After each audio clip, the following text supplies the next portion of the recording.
Шановний пане президенте, звертаються до вас сестри-монахині монастиря святого пророка Іллі в Брюховичах коло Львова.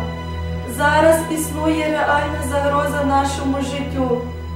У зв'язку з частими нападами на наш монастир, який ініціює верхівка УГКЦ, шановний пане президенте, просимо у вас захисту нашого життя. УГКЦ ve svých chrámech neustále očerňuje pravověrnou řecko-katolickou církev a rozpaluje náboženskou nenávist. Výsledek? Jimi objednaní teroristé už poněkolikáté napadli na klášter sester svatého proroka Eliáše v Brjuchoviči.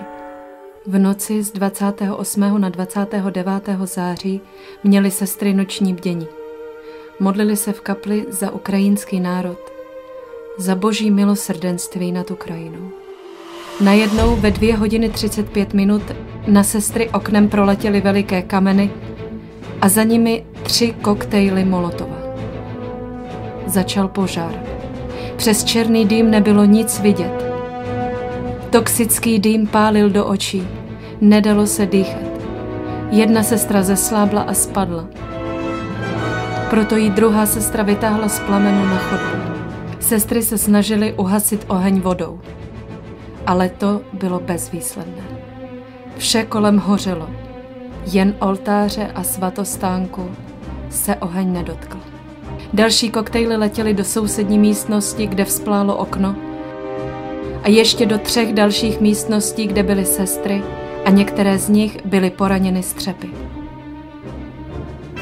Celkem bylo 18 koktejlů Molotova. Policie, která dorazila na místo zločinu, zavolala postiženým sestrám sanitku. Na místo přijeli také požárníci. Tento zločin žhářství byl přímým ohrožením života sester. Šlo o organizovaný zločin a tento zločin má na svědomí zrácovská hierarchie ÚHKC. Tak se dnes odvděčuji těm, kteří se ve dne v noci modlí za ukrajinský národ.